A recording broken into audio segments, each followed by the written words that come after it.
да започнат уроци по английски. Може да чуете най-различни мнения. Като... Да ти кажа, Тони като беше бременна, постоянно слушаше песен на английски и сега детето говори прекрасно, дори от 1 до 10 без никакъв проблем.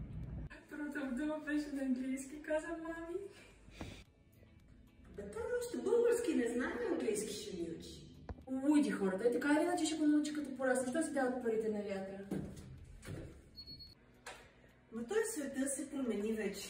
Да учи руски, да учи китайски, като той английски. Ние в езикова школа Елеазар имаме много какво да кажем по въпроса.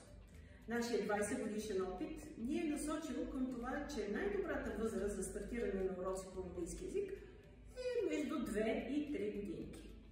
Тази възраст, разбира се, е относителна. Нашият индивидуален съвет към всички родители е да запише детето на английски, когато вече то е готово да общува чрез език, повтаряйки някои думички или прости изречения. И тази възраст може да бъде различна за различните дечица.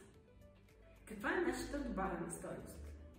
Ние не просто предлагаме учител по английски език, който да научи децата на елементарните граматически правила или да им каже как е някаква думичка на английски. Ние им предлагаме някой, с когото те да практикуват натрупаните пасивни знания от филмчета, клипчета, песнички, така че езикът да оживее и да стане истински. Заповядайте при нас! В езикова школа Елеазар, където и стените говорят на английски.